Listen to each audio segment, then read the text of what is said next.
قرآن مجید نے کچھ احوال ایسے بیان کیے ہیں جن سے یوں لگتا ہے کہ وقت تیزی سے ان پر گزر گیا، اور وہ اتنی تیزی سے گزرا کہ ان کو احساس تک نہیں ہوا۔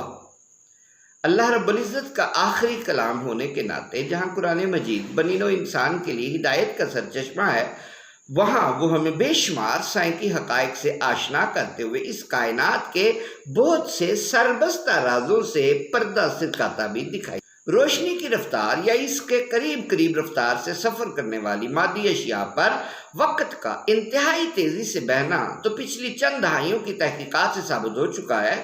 قرآن مجید اس کرۂ ارضی پر حالت سکون میں پڑے افراد پر بھی اللہ کی نشانی کے طور پر وقت کا تیزی کے ساتھ گزر جانا بیان کرتا ہے، جس سے اللہ رب العزت کی قدرت کا ایک اور پہلو ہماری عقل کو چیلنج کرتا ہوا دکھائی دیتا ہے۔ زمان و مکان کے اپنی اضافی حیثیت کی بنا پر کسی خاص فرد کے لیے سکڑ جانے کو اسلامی لٹریچر کی اصطلاح میں طی زماں اور دوسری ہے ایک جس کو طی مکان، اس سے تعبیر کیا جاتا ہے۔ اب قرآن نے ایک مثال بیان کی ہے کہ آج سے چند ہزار برس قبل دقیانوس بادشاہ کے ظلم سے اپنے ایمان کو بچانے کے لیے اس دور کے چند افراد شہری آبادی سے ہجرت کر کے گھاٹیوں میں چلے گئے اور انہوں نے ایک غار میں قیام کیا۔ تھکن سے چور تھے، اس لیے جلد ہی آنکھ لگ گئی۔ قرآن مجید نے طی زمانی کے ضمن میں ان کا واقعہ بیان کیا ہے۔ وہ لوگ اس غار میں 309 سال تک آرام کرتے رہے۔ صدیوں بعد جب ان کی آنکھ کھلی تو انہیں اس حقیقت کا ادراک نہ ہو سکا کہ ان پر 309 سال گزر چکے ہیں، بلکہ وہ اپنی نیند کو ایک آدھ دن سمجھتے رہے۔ قرآن مجید اس محیر العقول واقعہ کو یوں بیان کرتا ہے۔ سورۃ الکہف ہے، 18ویں سورت، 19ویں آیت۔ قال قائل منہم کم لبثتم، ان میں سے ایک کہنے والے نے کہا تم یہاں وہ کتنا عرصہ ٹھہرے ہو؟ قالوا لبثنا یوما وبعد یوم، انہوں نے کہا ہم یہاں ایک دن یا اس کا بھی کچھ کم ہی حصہ ٹھہرے ہیں۔ 309 سال گزر جانے کے باوجود انہیں یوں محسوس ہوا کہ ابھی ایک دن بھی پورا گزرنے نہیں پایا، اور ان کے بدن پہلے کی طرح تر و تازہ اور حشاش بشاش رہے۔ طی زمانے کی یہ کتنی حیرت انگیز مثال ہے کہ مدت مدید تک اصحاب کہف اور ان کا کتا ایک غار میں مقیم رہے، اور زمانہ، ایام، سال، دن گزرتے گئے، انہیں کوئی گزند نہ پہنچا۔ قرآن حکیم میں اس مقام کے سیاق و سباق کا عمیق مطالعہ ہمیں اس حقیقت سے روشناس کرتا ہے کہ اصحاب کہف 309 سال تک اپنے غار میں کھانے پینے اور دیگر حوائج نفسانی سے بے نیاز ہو کر آرام فرما رہے، اور اللہ کی رحمت نے طبعی نظام کائنات کو اپنے محبوب بندوں کے لیے بالائے طاق رکھ کر ان کے جسموں کو گردش لیل و نہار سے پیدا ہونے والے اثرات سے کلیتاً محفوظ رکھا، اور ان کے اجسام موسمی تغیرات سے محفوظ و مامون اور صحیح و سالم رہے۔ 309 قمری سال کا مطلب ہے 300 شمسی سالوں کے برابر ایام۔ اس کا مطلب یہ ہوا کہ کرۂ ارضی کی 300 بہاریں ان پر گزر گئیں، مگر ان کے اجسام تر و تازہ رہے۔ 3 صدیوں پر محیط زمانہ ان پر انتہائی تیز رفتاری سے گزر گیا، اور وہ بیدار ہونے پر اس مدت کو محض ایک آدھ دن خیال کرتے رہے۔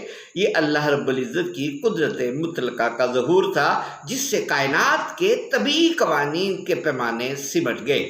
قرآن مجید فرماتا ہے، سورہ کہف 18ویں سورت 17 نمبر آیت، وَتَرَى الشَّمْسَ، اور آپ دیکھتے ہیں کہ سورج اذا طلعت، جب طلوع ہوتا ہے، تزاور عن کہفہم ذات الیمین، تو ان کے غار سے دائیں جانب ہٹ جاتا ہے، وَاِذَا غَرَبَتْ تَقْرِضُهُمْ ذات الشمال، اور جب غروب ہونے لگتا ہے تو ان سے بائیں جانب کترا جاتا ہے، وَهُمْ فِي فَجْوَةٍ مِّنْهُ، اور وہ اس غار کے کشادہ میدان میں لیٹے ہیں۔ اللہ تعالیٰ کی وہ خاص نشانی جس کا ظہور اس نے اصحاب کہف کی کرامت کے طور پر کیا، یہ ہے کہ اس نے اپنے مقربین کو ظالم بادشاہ دقیانوس کے شر سے محفوظ رکھنے کے لیے 309 قمری سال تک سورج کے طلوع غروب کے اصول تک تبدیل کر دیے۔ وَذَلِكَ تَقْدِيرُ الْعَزِيزِ الْعَلِيمِ۔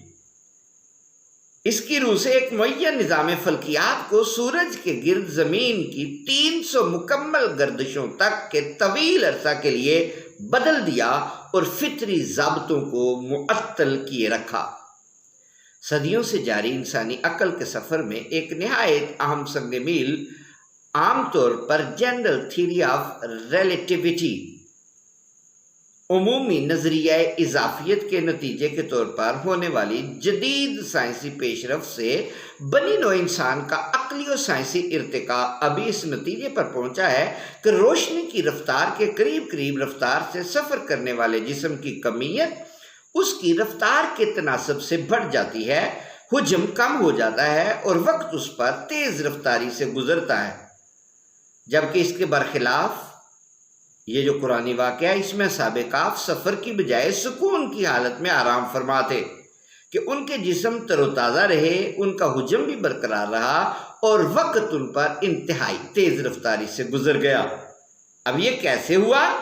یہ ایک سوالیہ نشان ہے جس کا جواب موجودہ سائنسی تحقیقات اور نظریات کی روح سے تو ممکن نہیں، تاہم آنے والے وقتوں میں اسپیس اینڈ ٹائم پر ہونے والی مزید تحقیقات شاید اس عقدے کو واہ کر سکیں اور قدرت الہیہ کا یہ راز بھی عقل انسان کو حقائق کی ایک نئی کسوٹی عطا کرے۔ اللہ تعالیٰ نے اپنی خصوصی رحمت سے اصحاب کہف کو تھپکی دے کر پرکیف نیند سلا دیا اور ان پر عجیب سرشاری کی کیفیت طاری کر دی، پھر انہیں ایسے مشاہدہ حق میں مگن کر دیا کہ صدیاں ساعتوں میں تبدیل ہو گئیں۔ سیدنا عزیر علیہ السلام کے لیے بھی اللہ تعالیٰ نے تیز زمانی کیا۔ سیدنا عزیر اللہ رب العزت کے برگزیدہ پیغمبروں میں سے تھے۔ ایک روز آپ ایک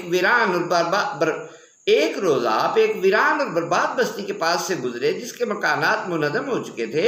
اس ویرانے کے مشاہدے کے دوران ان کے دل میں یہ خیال وارد ہوا کہ اللہ تعالیٰ اس تباہ حال بستی کے مکینوں کو دوبارہ کس طرح زندہ کرے گا جن کے جسم مٹی میں مٹی ہو چکے ہیں۔ اس خیال پر اللہ رب العزت نے انہیں حیات بعد الموت کا نظارہ کروانے کے لیے 1 صدی کے لیے سلا دیا۔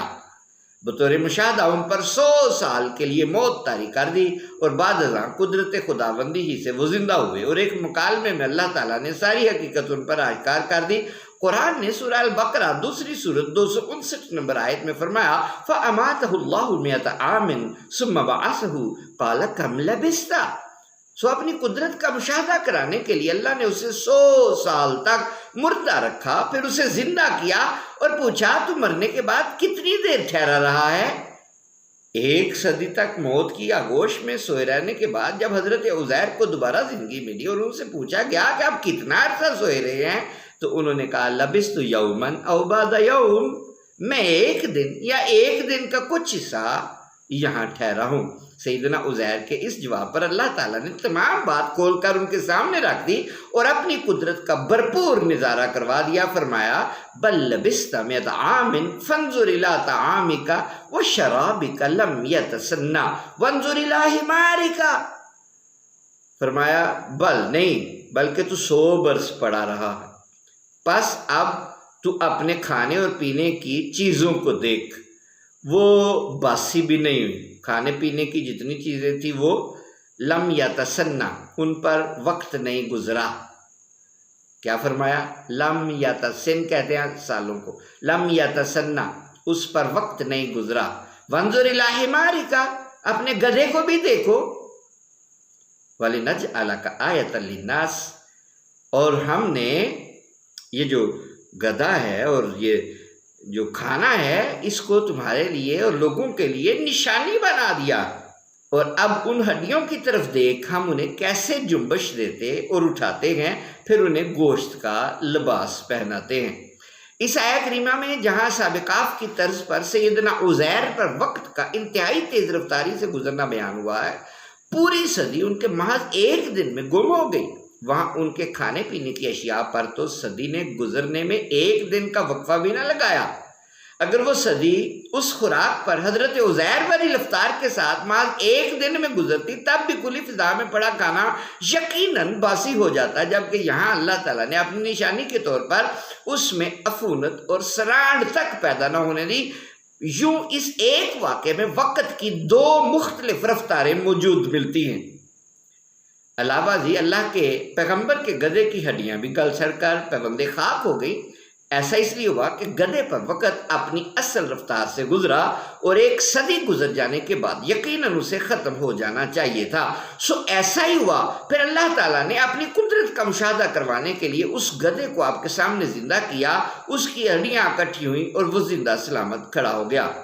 قرآن مجید میں حضرت عزیر علیہ السلام کی اس مثال میں بھی طی زمانی کا ایک منفرد انداز ملتا ہے، جس میں 100 سال کا عرصہ گزر جانے پر ان کے مادی جسم کو کوئی گزند نہ پہنچی اور وہ موسموں کے تغیر و تبدل سے پیدا ہونے والے اثرات سے محفوظ رہے۔